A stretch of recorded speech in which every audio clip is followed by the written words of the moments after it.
हर हर महादेव मित्रों। यदि आपके जीवन में किसी प्रकार की कोई समस्या है जिससे आप किसी के साथ साझा नहीं कर पा रहे हैं, या कोई ऐसी समस्या है जो बहुत दिनों से आपको परेशान कर रही हो और बहुत ही कष्ट दे रही हो, तो ऐसी स्थिति में आपको इस व्रत को जरूर धारण करना चाहिए। इस व्रत का नाम पशुपतिनाथ जी का व्रत है। यह व्रत आपको 5 सोमवार लगातार करने चाहिए। भगवान भोलेनाथ के प्रिय व्रतों में से एक व्रत होता है यह व्रत।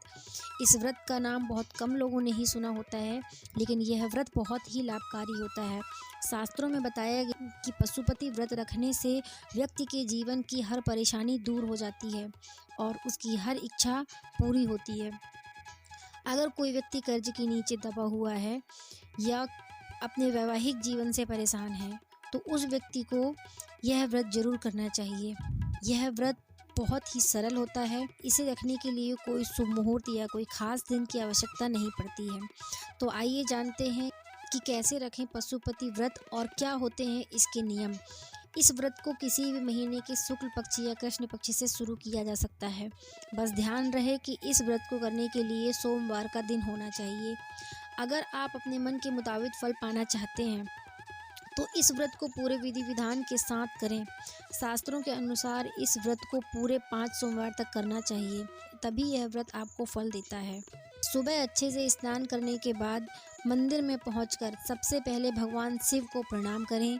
शिवलिंग के पास पहुंचकर उसके आसपास थोड़ी सफाई करें। शिवलिंग पर जल से अभिषेक करें और याद रखें किसी भी हड़बड़ी या जल्दबाजी में न करें।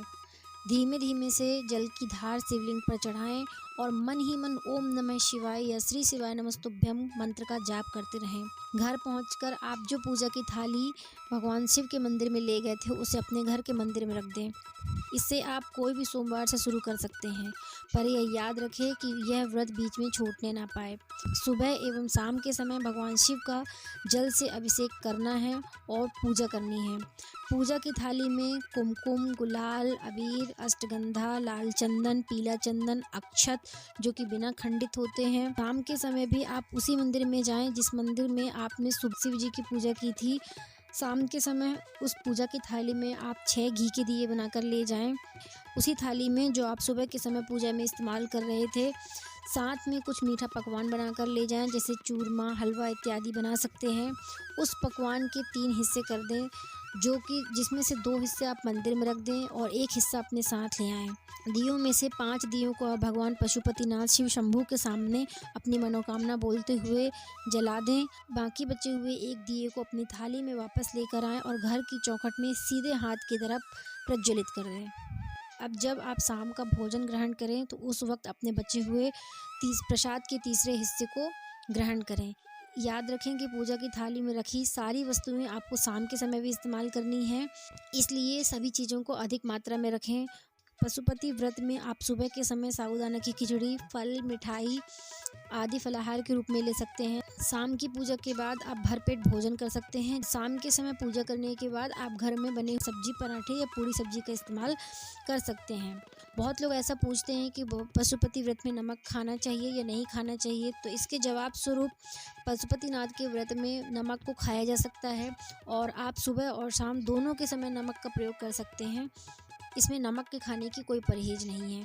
पशुपतिनाथ का व्रत 5 सोमवार को किया जाता है। अगर आप किसी सोमवार को कोई समस्या आ जाती है, कोई बाधा आ जाती है, जैसे कि कहीं हमें बाहर जाना पड़ जाए या फिर पीरियड्स का समय आ जाए, किसी वजह से भी हमारा व्रत अगर छूट रहा है, पर उस दिन आप भले पूजा कर पाएँ या ना कर पाएँ, लेकिन आप पेट व्रत अवश्य रखें और इस सोमवार को आप अपने 5 सोमवार की गिनती में न लाएं। पशुपतिनाथ का व्रत पूरी विश्वास और श्रद्धा के साथ किया जाता है। इस व्रत में अहंकार और घमंड का कोई स्थान नहीं होता है, इसलिए आप व्रत करने से पहले अपने घमंड, अपने अहंकार का त्याग अवश्य कर दें।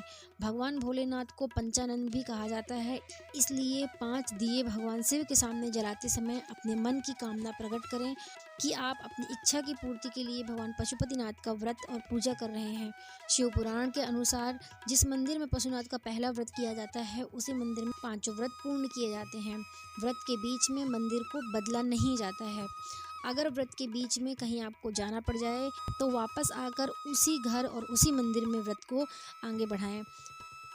एक बार पशुपतिनाथ का व्रत पूरा होने के बाद फिर से व्रत करने के लिए हमें 3 महीने का इंतज़ार करना चाहिए। अगर पशुपति व्रत के दिन आपका कोई अन्य व्रत आ जाए तो आप अपना व्रत करें, पशुपतिनाथ के व्रत को आप अगले सोमवार से करें। अगर आपके घर में कोई अन्य व्यक्ति 2 या 3 लोग, जैसे आपके घर में बहन-बहन, पति-पत्नी, देवरानी-जेठानी, माँ, बच्चे साथ में व्रत कर रहे हैं, तो हर सदस्य की पूजा की थाली, मीठे का प्रसाद और घी के दिए जो होते हैं, वो हमें अलग-अलग रखने चाहिए। तो आइए अब हम जानते हैं कि पशुपतिनाथ के व्रत में हमें उद्यापन किस तरीके से करना चाहिए। भगवान शंकर को समर्पित पशुपति व्रत 5 सोमवार पूरे होने के बाद छठे सोमवार के व्रत में 108 वस्तुओं को, चाहे वह 108 वस्तुएं कुछ भी हों, जैसे दाल के दाने, चावल के दाने, मखाने, काजू, किशमिश, बादाम, लेकिन वह 108 होनी चाहिए। 108 की मात्रा में लेकर शाम को पशुपतिनाथ की पूजा के समय उनके चरणों पर समर्पित कर दें और नारियल के साथ 11, 21 या 51 रुपए की दक्षिणा चढ़ाएं। साथ ही हाथ जोड़कर भगवान शंकर से क्षमा याचना करने के बाद अपनी मनोकामना बोलें।